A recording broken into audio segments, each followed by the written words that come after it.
So, who is Mary to you? In the Protestant Christian churches, Mary has less influence and figure in our traditions. Unlike in the Catholic churches, Mary assumes an influential role and is even iconic and sometimes cultic. But here we are with our scripture text said by Mary this Sunday. This is our opportunity this time, this sacred time, as I have said, to explore and know Mary closer, the woman who birthed Jesus, who is the Christ, and who also became a foremost disciple of Jesus. So, who is Mary to you? You can answer this question later, not now. Mary as a woman of faith and courage. According to the Gospels, Mary was a young girl betrothed to an older man named Joseph. She became pregnant even before she got married. Now, here in the Philippines is a great scandal. In their culture, marriage is arranged early. At 12 years young, a girl is already betrothed. And when she is found pregnant before her marriage, she will be stoned to death by her village people, perhaps by her own relatives. We can imagine how distressing this was for Mary. The Gospels also tell us that an angel appeared to Mary to tell her she would bear a child before her marriage. The angel said that it is God's will that the Holy Spirit makes her pregnant. And according to Luke, Mary accepted her fate and responded to the angel by saying, "Here I am, the servant of the Lord. Let it be with me according to your word." Mary accepted her fate readily, and with Joseph attempting to abandon her. "So let it be that I deliver the Son of God. This will be difficult, but here I am, God's servant." Now, we have to remember that Mary was a real flesh and blood woman, young, peasant, pregnant, unwed. Mary took the shame of being pregnant without a husband and the pains of going through a pregnancy and a difficult situation of giving birth in a place away from home, whether it was in a manger, as the Gospel of Luke tells us, or in a house, according to Matthew's account, or in a cave in Bethlehem, according to scholars. With Joseph later, Mary had to flee to Egypt to keep her son Jesus safe from the madness of King Herod. Imagine the young woman Mary, pregnant before marriage, future husband almost to abandon her, with the potential to be killed by stoning, and later giving birth away from home. This was Mary, a tough young woman having faith in her Yahweh God, and a woman of great courage with all her challenges and troubles. Luke tells us also that after the angel appeared to Mary, she went to her cousin Elizabeth, and there, when she met Elizabeth, she uttered the Magnificat, or her song of praise. Mary sang this song in a context where only a downtrodden and an oppressed woman could. During the time of Mary, her land was occupied territory. Judea was Roman territory, guarded from local rebels and insurrections by the Roman soldiers. Why was there an insurrectionary movement? Heavy taxes, forced labor, military presence, and abuses, and probably military men raping and assaulting young women. Death penalty by hanging on a tree was the punishment for suspected rebels. This was the immediate context of Mary, and as a good Jewish woman, she knew her sacred scriptures. She lifted the Magnificat from Hannah's song in 1 Samuel chapter 2, verses 1 to 10. According to the Magnificat, and according to the story of Mary as a young woman then, she was a woman of faith and courage. She had to be. A woman of less courage and faith could have already fallen or have already gone mad. The Magnificat articulates Mary's vision of a radical change in society. Mary knew poverty as a peasant girl, as one who is violated at such a young age. She witnessed the suffering and the killing of her people under occupation. She bravely pronounced her understanding of God who brings down the oppressors and lifts the oppressed. I hear Mary saying, "Let it be that I become God's partner in building justice in this world." Question: how does this Mary of the Magnificat and in the Gospels compare to the Mary that you know since you were a child? Personally, for me, it's a far cry from what I learned of Mary when I was a kid.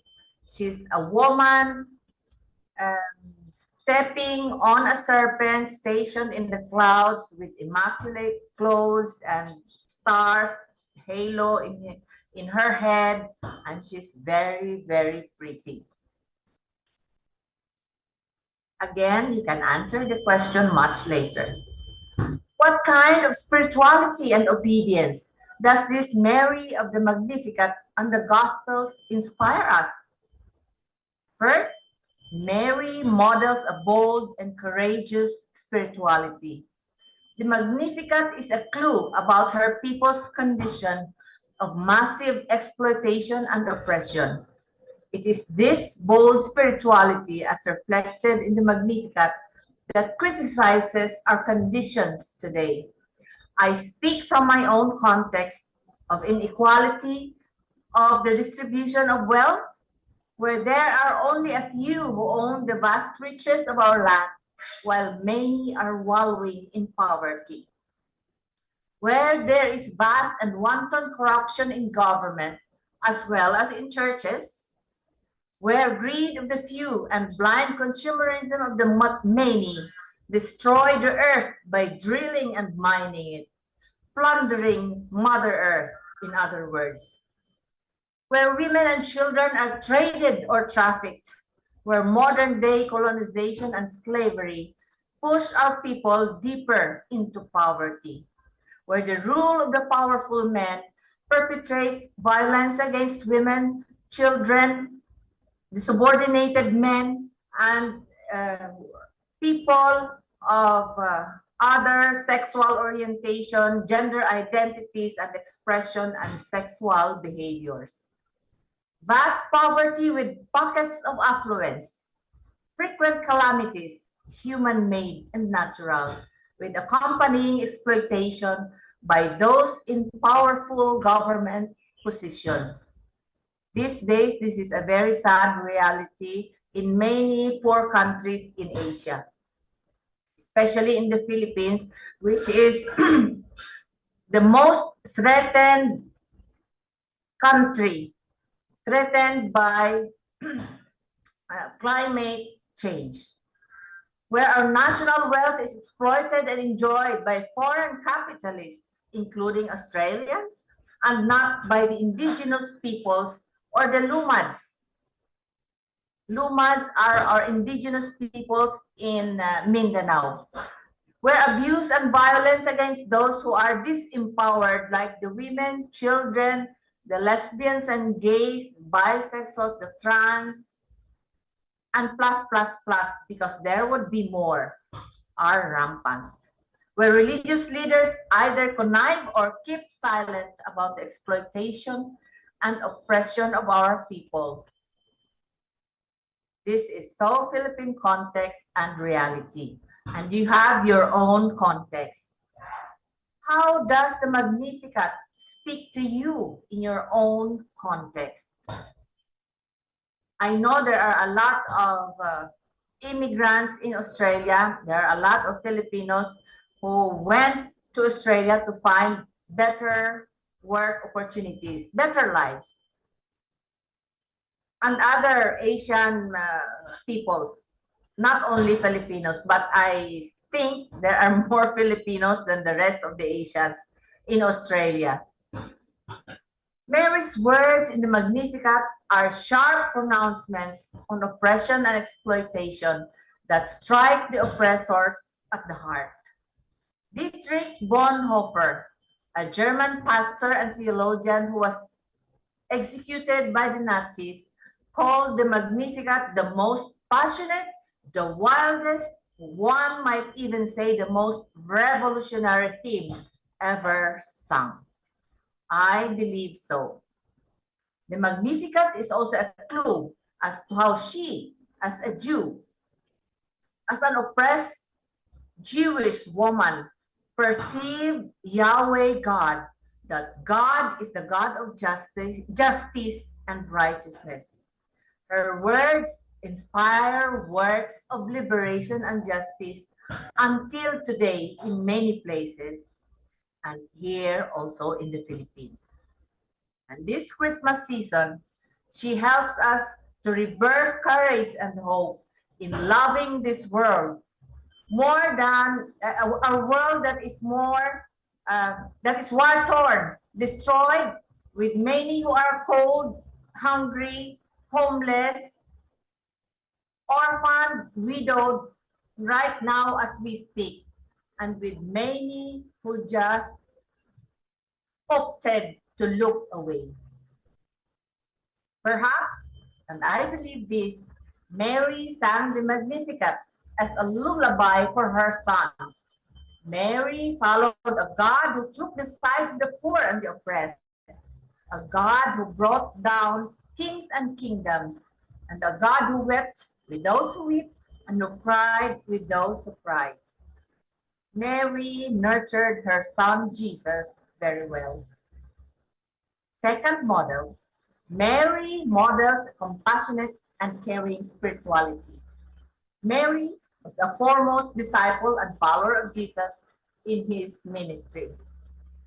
Jesus had several women disciples, and one of them was Mary, his mother. Mary was with him until the end of his life. Mary was there at the foot of the cross when her son was dying, while the men disciples were out of sight. Mary knew from the bottom of her heart that because of her son's mission and ministry, that of siding and defending the poor and the oppressed, living, or in other words, living out the Christ manifesto as stated in Luke 4:18, that Jesus would be crucified.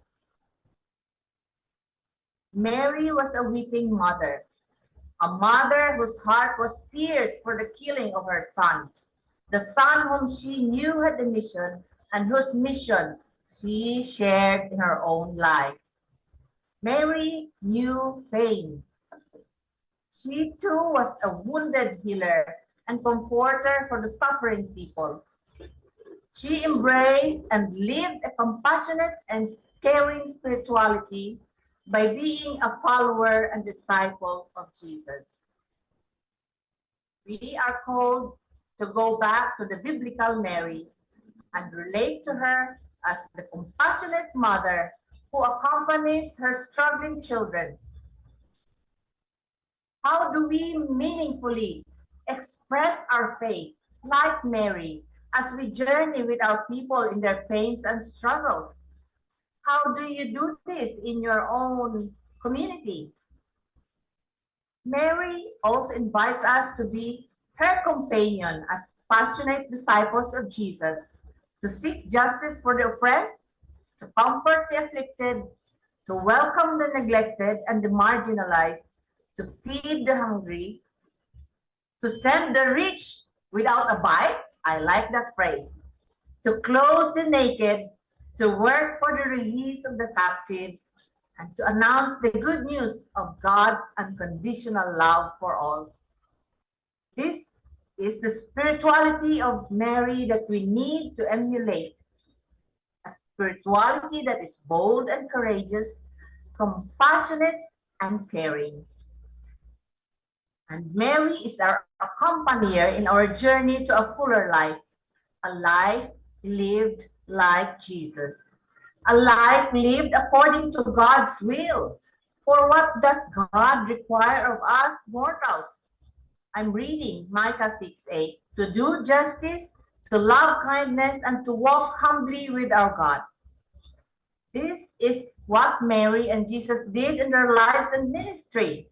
To do justice, love kindness, and walk humbly with God, who remains a mystery until today. That is how they love this world, the world that God so loved. So, my dear siblings, let it be that we look at Mary differently. Not a meek and docile woman, but a woman of courage and grit, passion and compassion, and with so much beauty and passion in helping bring in the reign of Yahweh God. Let it be that we be like Mary in faith and courage as we draw near the birth of Jesus. Amen.